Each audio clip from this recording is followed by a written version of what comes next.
इस तथ्य को देखते हुए कि हमने पूरी तरह से समुद्र का केवल एक छोटा सा अंश ही खोजा है, समुद्र आश्चर्य के साथ साथ भय की भावना भी उत्पन्न कर सकता है।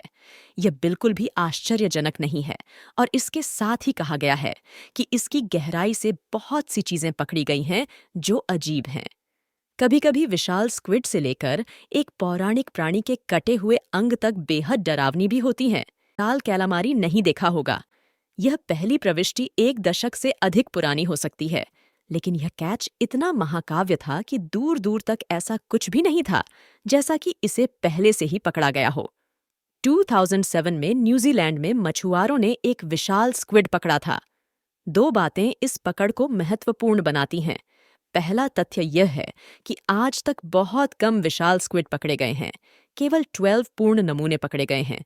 और दूसरा, न्यूजीलैंड का यह कैच उन सभी में सबसे बड़ा है। और हालांकि हमारे पास माप नहीं है, इस चीज का वजन 450 किलोग्राम था और इसकी आंखें खाने की प्लेटों के आकार की थीं। स्क्विड को दुर्घटनावश पकड़ लिया गया था। मछुआरे टूथफिश के लिए मछली पकड़ रहे थे। जब स्क्विड को मुफ्त भोजन की संभावना अप्रतिरोध्य लगी, तो उसने खुद को इनमें से एक के चारों ओर लपेट लिया। मछली पकड़ने की रेखा टूथफिश में से एक को खा गई और उसे बोर्ड पर खींच लिया गया। स्क्विड इतना बड़ा था कि लोगों को इसे बोर्ड पर खींचने में पूरे 2 घंटे लग गए। नमूना को तुरंत बर्फ पर रखा गया और न्यूजीलैंड के राष्ट्रीय संग्रहालय में भेज दिया गया। गहरे समुद्र के सबसे मायावी निवासियों में से एक डस्की साइक्लोप्स के बारे में हमें अधिक जानकारी देने के बाद से यह ज्ञान का एक मूल्यवान स्रोत रहा है। डस्की शार्क दुनिया में सबसे अधिक मछली पकड़ने वाली शार्क में से एक है और यह अपने पंखों के मांस और लिवर ओनिल के लिए मूल्यवान है। बहुत आम हैं और दुनिया भर में पाए जा सकते हैं, लेकिन कैलिफोर्निया के तट से पकड़ा गया एक नमूना सामान्य से बहुत दूर था। ठीक है, मुझे थोड़ा पीछे जाने दीजिए। जो शार्क पकड़ी गई थी वह गर्भवती होने के अलावा बहुत सामान्य थी, लेकिन उसके अंदर जो था वह कुछ कम नहीं था। आश्चर्य की बात है कि उसके अंदर जो था वह एक अल्बिनो भ्रूण शार्क थी। न केवल इसकी केवल एक आंख थी, यह वस्तुतः एक साइक्लोप्स थी। जब शार्क की तस्वीरें पहली बार सामने आईं तो कई लोगों ने इसे नकली होने के कारण खारिज कर दिया। मेरा मतलब है कि उन्हें कौन दोषी ठहरा सकता है, लेकिन सभी संदेह तुरंत दूर हो गए। एक तरफ जब वैज्ञानिकों ने इस बात की पुष्टि करते हुए एक बयान दिया कि सब कुछ 100% वैध था, तो शार्क को स्पष्ट रूप से एल्बिनिज्म था, लेकिन वह साइक्लोपिया नामक एक स्थिति से भी पीड़ित थी, जिसके परिणाम स्वरूप एक बड़ी और लगभग बेकार आंख थी। वैज्ञानिकों के अनुसार शार्क जन्म के समय अंधी रही होगी, लेकिन वे मुझे इस बात पर भी संदेह था कि क्या भ्रूण गर्भ के बाहर जीवित रहेगा या नहीं। 22 इंच के साइक्लोप्स को मछुआरों ने अपने पास रखा था जिन्होंने इसे पकड़ा था, लेकिन कुछ मुझे बताता है कि रिप्ले के विश्वास करो या नहीं, सनफिश की गाय ने खुशी से इसे अपने हाथों से ले लिया होगा। ठीक है, तो यह मछली तकनीकी रूप से नहीं पकड़ी गई थी, लेकिन यह बहुत असामान्य है। मुझे बस आप लोगों को इसके बारे में दिसंबर 2021 में बताना था। मछुआरों ने पुर्तगाल में फेल द्वीप के तट पर पानी पर कुछ तैरते हुए देखा। उन्हें पता नहीं था कि यह क्या था, इसलिए वे यह जांच करने के लिए समुद्री जीव विज्ञानी जोस नूनो गोमेज परेरा से संपर्क किया कि उन्हें जो मिला वह वास्तव में एक अनोखी मछली थी, जिसे शायद ही कभी देखा गया हो। प्रश्न में मछली एक बहुत बड़ी मोला अलेक्जेंड्रनी थी, जिसे आमतौर पर बम्प हेड सनफिश के रूप में जाना जाता है। ये मछली पकड़ती हैं। दुनिया की सबसे बड़ी हड्डी वाली मछली होने का रिकॉर्ड, जिसकी लंबाई 3 मीटर से अधिक और वजन 2000 किलोग्राम से अधिक है। इस प्रजाति के माथे और ठुड्डी पर एक अलग उभार था, जहां से इसका नाम पड़ा। अब परेरा द्वारा पाई गई मछली बहुत दूर थी। औसतन यह अब तक देखी गई सबसे बड़ी और सबसे भारी सनफिश थी। इसकी लंबाई 3.25 मीटर, ऊंचाई 3.59 मीटर और वजन 2744 किलोग्राम था। यह नमूना सबसे भारी बोनी मछली के पिछले रिकॉर्ड धारक की तुलना में 400 किलोग्राम से अधिक भारी था। एक और सनफिश जो पकड़ी गई थी 1996 में जापान में सफेद सामान। जब आप मछली पकड़ने जाते हैं तो आप अच्छी तरह से मछली पकड़ने की उम्मीद करते हैं। दो मछुआरे जीवन भर की मछली पकड़ने की उम्मीद में जून 2019 में एक बढ़िया दिन मछली पकड़ने के लिए बाहर गए थे, लेकिन दुर्भाग्य से मछली नहीं पकड़ी थी। समुद्र में उन्हें पानी की सतह पर कुछ असामान्य तैरता हुआ दिखाई दिया। यह काले प्लास्टिक में लिपटा हुआ एक पैकेज था और इसका वजन लगभग 50 किलोग्राम था। उत्सुकतावश उन्होंने इसे बाहर निकाला और खोला और देखा कि उन्हें कुछ ऐसा मिला जो कोई उन्हें नहीं चाहता था। अधिकारियों को कोकीन देखने के लिए निश्चित रूप से दोनों मछुआरों ने तुरंत अधिकारियों को अपनी मछली पकड़ के बारे में सूचित किया और डीए ने अवैध प्रतिबंधित सामग्री को अपने कब्जे में ले लिया। उनके अनुसार कोक की अनुमानित सड़क कीमत $750,000 से $1 मिलियन के बीच थी। मछुआरों ने पैकेज देखा क्योंकि उन्होंने एक माही माही मछली को उसके पास कूदते हुए देखा था। इसीलिए पैकेज को बाहर निकालने से पहले उन्होंने उस स्थान का उपयोग मछली पकड़ने के स्थान के रूप में किया जहां पैकेज था और बहुत सारी मछलियां पकड़ी। यह आकस्मिक पकड़ है। अधिकांश मछुआरे इसे पकड़ने में घंटों बिता देते हैं, मछलियां ढूंढते हैं और जब उन्हें कोई मछली मिल जाती है तो वे उसे विशेष रूप से बड़ी मछलियों को खींचने में कुछ और घंटे बिता देते हैं। लेकिन 2017 में लॉन्ग आइलैंड न्यूयॉर्क में मछली पकड़ने की यात्रा पर गए मछुआरों को इतनी मेहनत नहीं करनी पड़ी। नाव के कप्तान डॉन लॉ के अनुसार मछली सचमुच उनकी नाव में कूद गई। वे बस अपने अगले गंतव्य की ओर बढ़ रहे थे जब यह मको हुआ शार्क अचानक पानी से बाहर उनकी नाव पर कूद गई। शार्क सीधे पानी में वापस चली गई होगी, लेकिन एक छोटी सी समस्या थी। वह अपने पृष्ठीय पंख के कारण नाव की रेलिंग में फंस गई थी। वह इधर उधर भागती रही और छूटने की कोशिश करती रही, लेकिन कोई फायदा नहीं हुआ। सौभाग्य से शार्क के लिए नाव पर मौजूद लोग उसे उसके दुर्भाग्यपूर्ण भाग्य पर छोड़ने वाले नहीं थे। चालक दल ने शार्क की दुम के पंख के आधार के चारों ओर एक रस्सी लगाई और उसके सिर को मछली पकड़ने की रेखा से बांध दिया ताकि वह पानी की ओर और दूर रहे।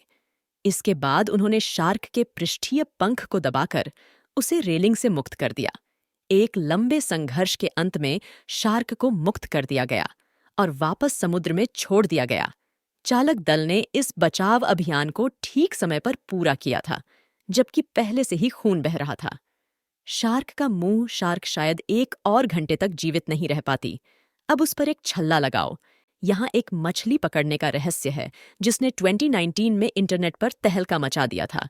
जबकि एक मछली पकड़ने के टूर्नामेंट में मछुआरे जो पीएनआर ने मछली पकड़ने के दौरान एक अजीब दिखने वाली स्टील हेड मछली पकड़ी थी।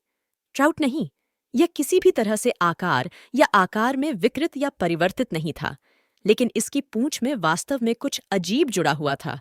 एक शादी की अंगूठी को जिप टाई के साथ मछली की पूंछ से सुरक्षित रूप से बांधा गया था। इसलिए यह स्पष्ट था कि किसी ने जानबूझकर इसे रखा था। हालांकि इस रहस्य को सुलझने में देर नहीं लगी, क्योंकि यह पता चला कि अंगूठी जेसन रोज की थी, जो मछली पकड़ने का एक गाइड था। लगभग 1 साल तक शादीशुदा रहने के बाद हाल ही में उसका तलाक हो गया था। रोज के अनुसार उनकी पूर्व पत्नी उनसे नाराज थी और उन्हें इस बात से नफरत थी कि वह इतनी मछलियां पकड़ रहे थे कि तलाक के बाद रोज ने वह अंगूठी 4 साल तक अपने पास रखी। और यदि आप सोच रहे थे कि नहीं, वह अंगूठी को नीला लॉबस्टर वापस नहीं चाहता था, नहीं, मैं एक उदास लॉबस्टर के बारे में बात नहीं कर रहा हूं। यह बात वस्तुतः थी। ब्लू को पोर्टलैंड मैन के तट से पकड़ा गया। यह दुर्लभ नीला लॉबस्टर है। यह नीला लॉबस्टर बहुत ही दुर्लभ है। वास्तव में इसे पकड़ने की संभावना 2 मिलियन में से 1 है। फिर भी लोगों ने अतीत में ब्लू लॉबस्टर को 2020 में पकड़ा था। एक को रेड में लगभग पकाया गया था। 2020 में लॉबस्टर रेस्तरां में इस छोटे नीले रंग के लड़के को बचा लिया गया था। पॉट को एक स्थानीय चिड़ियाघर को दे दिया गया था और इसे क्लाउड ब्लू लॉबस्टर नाम दिया गया था। यह आपके नियमित पुराने भूरे लॉबस्टर से पूरी तरह से अलग प्रजाति नहीं है। हालांकि वे एक आनुवंशिक दोष के साथ पैदा होते हैं, जिसके परिणाम स्वरूप उनमें एक विशेष प्रकार के प्रोटीन का अधिक उत्पादन होता है, जो पकने पर उनके खोल को नीला कर देता है। उनके खोल परिचित नारंगी रंग में बदल जाते हैं, जिसे हम सभी अब जानते हैं। यहाँ बात यह है कि कुछ झींगा मछलियाँ इस नीले रंग की तुलना में भी दुर्लभ हैं। वहाँ जीवित झींगा मछली मौजूद हैं, जो नारंगी रंग में भी रंगी हुई हैं, जब कच्ची हो और आपके एक को पकड़ने की संभावना 10 मिलियन उत्परिवर्ती भेड़िया मछली में से एक है। 2011 की जापान में फुकुशिमा परमाणु आपदा उस दशक में होने वाली सबसे खराब चीजों में से एक थी और इसका प्रभाव आज भी जंगल के उस हिस्से में विशेष रूप से महसूस किया जा सकता है। समुद्र का एक हिस्सा इतनी रेडियोधर्मी सामग्री से दूषित हो गया है कि सब कुछ सामान्य होने में दशकों लग जाएंगे और निश्चित रूप से जहां विकिरण है वहां उत्परिवर्तन होते हैं। यही कारण है कि जब 2015 में भेड़िया मछली के इस राक्षस को दूषित क्षेत्र के पास पकड़ा गया था, यह तेजी से वायरल हो गया। गहराई के ये दिग्गज पहले से ही बड़े और खूंखार दिखते हैं और औसतन 1.2 मीटर लंबे होते हैं। हालांकि मछुआरे हिरोशी हिरासाका द्वारा पकड़ी गई मछली की लंबाई 2 मीटर से अधिक मापी गई। जब मछली की तस्वीरें ट्विटर पर पोस्ट की गईं, वे चकित रह गए और जब उन्हें पता चला कि मछली कहाँ से पकड़ी गई थी, तो उन्होंने तुरंत निष्कर्ष निकाला कि मछली का असामान्य आकार इसलिए था क्योंकि परमाणु आपदा से विकिरण ने इसे किसी तरह से उत्परिवर्तित कर दिया था। वैज्ञानिकों ने हालांकि तुरंत न कहने में देरी कर दी, जबकि उन्होंने स्वीकार किया कि जानवरों में विकिरण से उत्परिवर्तन हुआ था। उन्होंने आगे कहा कि क्षेत्र में बड़ी मछलियां मिलने के बजाय छोटी होती जा रही हैं। उन्होंने आगे कहा कि भेड़िया मछलियां तब तक बढ़ सकती हैं जब तक वे जीवित हैं, इसलिए यह राक्षस मछली शायद औसत से कुछ ही बड़ी थी। इसलिए यदि आप कुछ गॉडजिला जैसे राक्षस पॉपिंग की उम्मीद कर रहे हैं, जापान के महासागरों से बाहर कभी भी एक जलपरी की बाह से निराश होने के लिए तैयार रहें। मैं आपको कुछ विवादास्पद फुटेज के साथ छोड़ने जा रहा हूं और जब आप इसे देखें तो बस इसे नमक के एक दाने के साथ लेना सुनिश्चित करें, क्योंकि हालांकि वीडियो टिकटॉक पर पोस्ट किया गया था। 2022 यह पता लगाने का कोई तरीका नहीं है कि इसे कब या कहां से लिया गया था, इसलिए फिर से एक चुटकी नमक।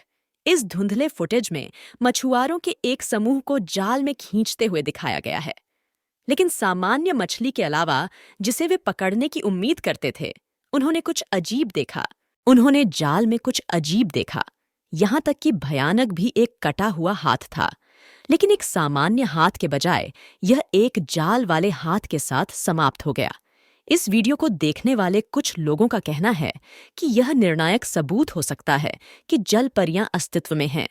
इसे साबित करना आसान होना चाहिए, बस बताएं। यह हाथ वैज्ञानिकों को सौंपा गया है और उनसे इसकी ठीक से जांच कराई गई है, जो कि वीडियो के साथ दी गई कहानी के अनुसार नहीं है। मछुआरे ने वैज्ञानिकों को नकारते हुए अपना हाथ वापस समुद्र में गिरा दिया, जो संभवतः जीवन भर की खोज है। मुझे लगता है कि यह पूरी बात अधूरी है, लेकिन आप क्या करते हैं? सोचिए, क्या यह निर्णायक प्रमाण है कि जलपरियां दुनिया के महासागरों में रहती हैं? हमें टिप्पणियों में बताएं। अगली बार आप लोगों से मिलूंगा।